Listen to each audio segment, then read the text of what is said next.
ഇതിപ്പോൾ ഡോക്ടറുടെ ഈ ഒരു ഫേസ്ബുക്ക് പോസ്റ്റ്, അതിന് പിന്നാലെ ഡോക്ടറുടെ മാധ്യമങ്ങൾക്ക് മുമ്പിലുള്ള വിശദീകരണമൊക്കെ വന്നപ്പോൾ അതിനെ ആരോഗ്യവകുപ്പ് നേരിടുന്നത് കഴിഞ്ഞ സാമ്പത്തിക വർഷം നൽകിയ യൂറോളജി വിഭാഗത്തിന് മാത്രം നൽകിയ കണക്കുകൾ നിരത്തിയാണ്. 67 ലക്ഷം രൂപ കഴിഞ്ഞ സാമ്പത്തിക വർഷത്തിൽ മാത്രം നൽകിയിട്ടുണ്ട്. 2000-ലധികം ശസ്ത്രക്രിയകൾ നടത്തിയിട്ടുണ്ട്, ഇത്ര ഉപകരണങ്ങൾ വാങ്ങിച്ചിട്ടുണ്ട് തുടങ്ങിയ കണക്കുകളൊക്കെ പുറത്തുവിടുന്നുണ്ട്. ഈ ഒരുപക്ഷെ ആരോഗ്യവകുപ്പിനെ സംബന്ധിച്ചിടത്തോളം പ്രതിരോധിക്കാൻ പര്യാപ്തമായ കണക്കുകളാണോ എന്ന് എനിക്കറിയില്ല. പക്ഷേ ഇതുമായി ബന്ധപ്പെട്ട ഡോക്ടറുടെ ശ്രദ്ധയിൽ ഈ കണക്കുകൾ പെടുത്തിയിരുന്നു. അദ്ദേഹം ഇതുമായി ബന്ധപ്പെട്ട് എന്തെങ്കിലും പ്രതികരണങ്ങൾ നടത്തുകയുണ്ടായോ?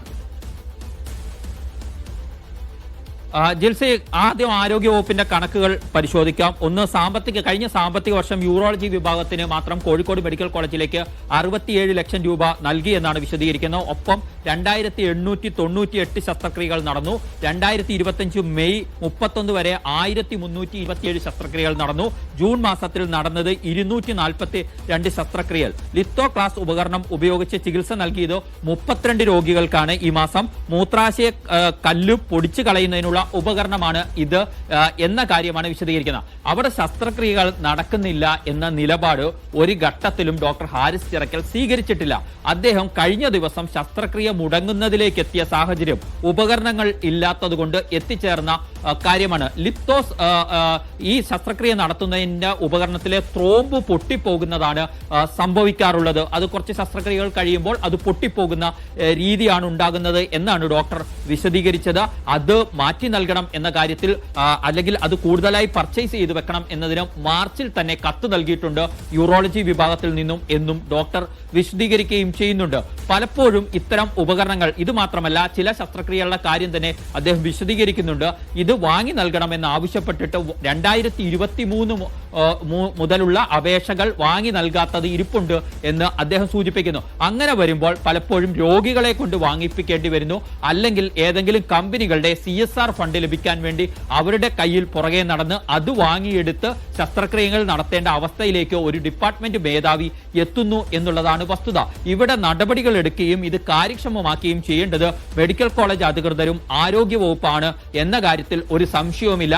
അവിടെയാണ് മെഡിക്കൽ കോളേജ് അധികൃതർ ഇന്നലെ സ്വീകരിച്ച സമീപനം. ഇങ്ങനെ ഒരു പ്രശ്നമേ ഇല്ല എന്ന തരത്തിൽ കാര്യങ്ങൾ വിശദീകരിക്കാനാണ് അവർ ശ്രമിച്ചത്. ഇപ്പോൾ വകുപ്പും ശ്രമിക്കുന്ന ഒരു കാര്യം, കുറച്ച് കണക്കുകൾ മാധ്യമങ്ങൾക്ക് കൈമാറിക്കൊണ്ട് ഇവിടെയെല്ലാം സേഫാണ്, ഇവിടെ ഒന്നും സംഭവിച്ചിട്ടില്ല എന്ന് സ്ഥാപിക്കാൻ വേണ്ടിയാണ്. ഇതിനപ്പുറത്തേക്ക് ആ യൂറോളജി വകുപ്പിന്റെ മേധാവി ഉന്നയിച്ച വിമർശനങ്ങൾ, അല്ലെങ്കിൽ അതിനെ ആരോപണങ്ങൾ എന്ന് വിളിക്കാൻ കഴിയില്ല. കാരണം അദ്ദേഹത്തിന്റെ അനുഭവത്തിൽ നിന്ന് സംസാരിക്കുന്നതാണ് എന്ന് ഇതുവരെയുള്ള അദ്ദേഹത്തിന്റെ പ്രതികരണത്തിൽ നിന്നും നമുക്ക് വായിച്ചെടുക്കാൻ കഴിയുന്നതാണ്. അപ്പോൾ അവിടെ ചില പ്രശ്നങ്ങളുണ്ട്. നമ്മുടെ ആരോഗ്യ സംവിധാനങ്ങൾ പുകൾപ്പെട്ടതാണ് എന്നതാണ് നമ്മൾ ഇപ്പോഴും കരുതുന്നത്. അവിടെ എവിടെയൊക്കെയോ വീഴ്ചകൾ സംഭവിക്കുന്നു എന്ന കാര്യമാണ് ഡോക്ടർ ഹാരിസ് ചിറക്കൽ ചൂണ്ടിക്കാണിച്ചത്. അപ്പോൾ അവിടെ ആ പ്രശ്നങ്ങൾ പരിഹരിക്കാനാണ് ശ്രമിക്കേണ്ടത്. പകരം ചില കണക്കുകൾ നിരത്തി വെച്ചുകൊണ്ട് ഇരുട്ടുകൊണ്ട് ഓട്ടയടയ്ക്കുക എന്ന പരിപാടിയിലേക്ക് പോകരുത് എന്നാണ് ഈ സർക്കാർ സംവിധാനങ്ങളിലെ ആരോഗ്യരംഗം ഇങ്ങനെ പുകൾപ്പറ്റതായി തന്നെ നിലനിൽക്കണമെന്ന് ആഗ്രഹിക്കുന്നവർ എല്ലാവരും പറയാൻ ഉദ്ദേശിക്കുന്നത് എന്നാണ് നമുക്ക് ഇതുവരെയുള്ള പ്രതികരണങ്ങളിൽ നിന്നും മനസ്സിലാക്കാനും കഴിയുന്നത്. സ്വാഭാവികമായും ഇവിടെ ഹാരിസ് ചിറക്കൽ എന്ന ഡോക്ടർ ഏതെങ്കിലും അർത്ഥത്തിൽ ഒരു തെറ്റ് ചെയ്ത് എന്ന് പറയാൻ കഴിയില്ല. പിന്നെ എല്ലാം മറച്ചു വെക്കുകയാണ് സർക്കാർ സർവീസിലുള്ള ഉദ്യോഗസ്ഥർ ചെയ്യേണ്ടത് എന്നാണ് സർക്കാരിന്റെ സമീപനമെങ്കിൽ അദ്ദേഹത്തിനെതിരെ നടപടിയെടുക്കാൻ സർക്കാരിന് വളരെ വേഗത്തിൽ കഴിയും. ഇപ്പോഴുള്ള 4 അംഗ സമിതിയോട് അദ്ദേഹത്തിന്റെ തുറന്നു പറച്ചിലുകൾ സർക്കാരിന്റെ പ്രതിച്ഛായയെ മോശമാക്കാൻ ലക്ഷ്യമിട്ടുള്ളതാണ് എന്ന ഒരു റിപ്പോർട്ട് വാങ്ങിക്കൊണ്ട് നടപടിയിലേക്കൊക്കെ പോകാൻ കഴിയും. പക്ഷേ അപ്പോഴും ഹാരിസ് ചിറക്കൽ ഉയർത്തിയ കാര്യങ്ങൾ രോഗികൾക്ക് വേണ്ടിയുള്ളതാണ്, രോഗികൾക്ക് ആവശ്യമായ ചികിത്സാ സൗകര്യം കിട്ടുന്നതിന് വേണ്ടിയുള്ളതാണ്.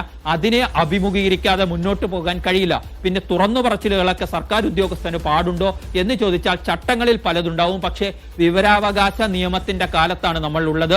എല്ലാം ട്രാൻസ്പെറന്റ് ആണ് എന്ന് തെളിയിക്കേണ്ട ഒരു സമൂഹത്തിൽ ജീവിക്കുമ്പോൾ അത്തരം ഘട്ടത്തിൽ ഒരാൾ ഒരു ഫേസ്ബുക്ക് പോസ്റ്റിലൂടെ കാര്യങ്ങൾ പറഞ്ഞത് അത്ര വലിയ തെറ്റായി വ്യാഖ്യാനിക്കേണ്ടതുണ്ടോ എന്നാണ് ചോദ്യം. വേണമെങ്കിൽ പറയാം, IAS ഉദ്യോഗസ്ഥർക്കിടയിൽ വിമർശനമുയർത്തിയ N പ്രശാന്തിനെതിരെ ഇതേ കാരണം പറഞ്ഞ് നടപടിയെടുത്തിട്ടുണ്ട്. അതൊക്കെ ഇവിടെയും ഉപയോഗിക്കാൻ കഴിയുന്ന കാര്യങ്ങളാണ്. പക്ഷേ അപ്പോഴും അദ്ദേഹം ഉയർത്തിയ പ്രശ്നങ്ങൾ ഇപ്പോഴും ഉയർത്തിക്കൊണ്ടുള്ള പ്രശ്നങ്ങൾ പരിഹരിക്കേണ്ടതാണ്. അത് രോഗികൾക്ക് വേണ്ടി പരിഹരിക്കണം എന്നുള്ളതാണ്. നമ്മുടെ സർക്കാർ ആശുപത്രികളിലേക്ക്, മെഡിക്കൽ കോളേജുകളിൽ അടക്കമുള്ളവിടത്തേക്ക് എത്തുന്ന രോഗികൾ എന്ന് പറഞ്ഞാൽ ഉയർന്ന ജീവിത നിലവാരമോ അല്ലെങ്കിൽ ഉയർന്ന രീതിയിലുള്ള പണം സ്വകാര്യ ആശുപത്രി അത് തന്നെയാണ്. നിരവധി സാധാരണക്കാരായ രോഗികൾ ആശ്രയിക്കുന്ന മെഡിക്കൽ കോളേജ് പോലെയുള്ള ആശുപത്രികളിൽ ഇത്തരത്തിൽ ഉപകരണക്ഷാമം ഉണ്ട് എന്ന് തുറന്നു പറഞ്ഞ ഡോക്ടറുടേത് അത്ര വലിയ തെറ്റാണോ? അങ്ങനെയാണെങ്കിൽ ആ ഡോക്ടർ തുറന്നു പറഞ്ഞ കാര്യങ്ങളിൽ എത്രത്തോളം കഴമ്പുണ്ടെന്ന് അന്വേഷിക്കുകയല്ലേ സർക്കാർ വേണ്ടത്? അദ്ദേഹത്തിനെതിരെ നടപടിയെടുക്കാൻ തിടുക്കം കാട്ടുകയാണ്. അദ്ദേഹത്തിന്റെ ആരോപണങ്ങളിലെ മെറിറ്റ് എത്രത്തോളം സർക്കാരിന് അന്വേഷണത്തിലൂടെ പുറത്തു കൊണ്ടുവരാൻ കഴിയും? സർക്കാർ അതിന് തുനിയും എന്നുള്ള ചോദ്യങ്ങളൊക്കെ ബാക്കി നിൽക്കുകയാണ്.